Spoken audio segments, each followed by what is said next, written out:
From Keene in the Shire, the Liberty Media capital of the world, this is Daryl W. Perry, host of FPP Radio News for Saturday, February 17th, 2018. Silver is trading at $16.66 per ounce. Gold is valued at $1,347 per ounce. Zencash is trading at $47, and the average price of Bitcoin is $10,829.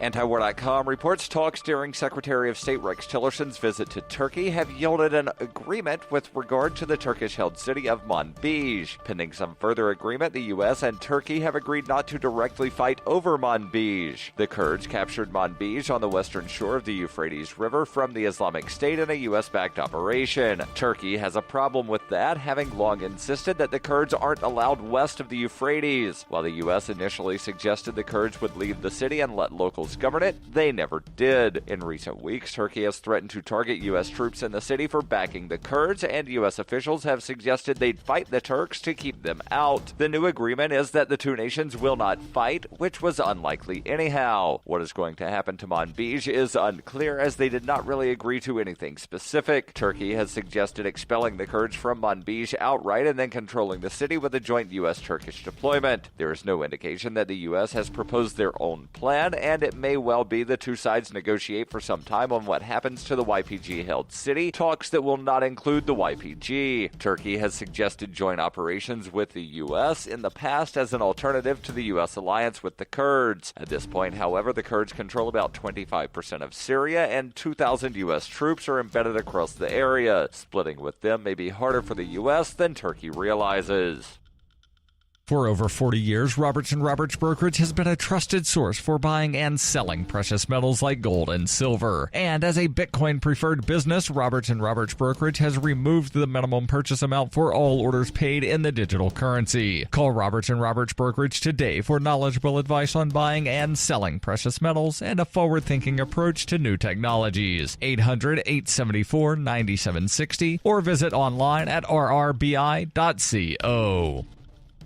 UPI reports the Department of Justice announced indictments Friday against 13 Russian nationals and 3 Russian groups that charges them with criminally interfering in the 2016 U.S. presidential election. The charges announced by Deputy U.S. Attorney General Rod Rosenstein include conspiracy to defraud the United States, conspiracy to commit wire and bank fraud, and aggravated identity theft. The defendants, posing as persons located within the United States, created false personas and operated social media pages and groups designed to attract American audiences, according to the indictment. The defendants also allegedly stole identities of U.S. citizens to post on organization-controlled social media accounts. Rosenstein said defendants conducted information warfare against the United States to spread distrust towards the candidates and the U.S. political system in general. Prosecutors say a Russian organization called Internet Research Agency, with a $1 million annual budget, employed hundreds of people in online operations, ranging from creators of fictitious personas to technical and administrative support personnel.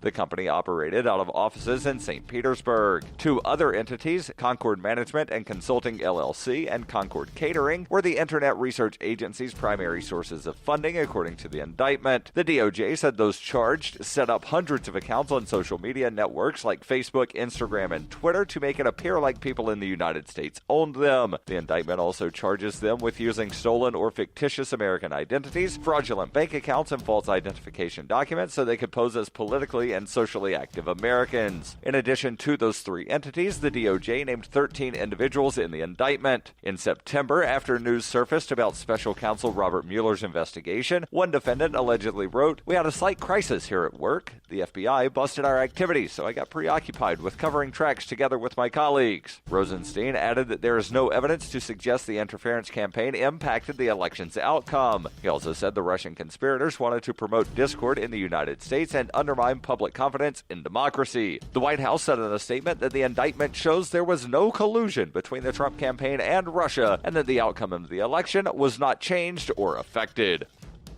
When you hear the word lobbyist, you probably think about greedy corporations, but not all lobbyists are the same. Some are fighting for the freedoms you hold dear. You can help by going to libertylobby.info, where your contribution will give us the tools we need to ensure that your voice is heard.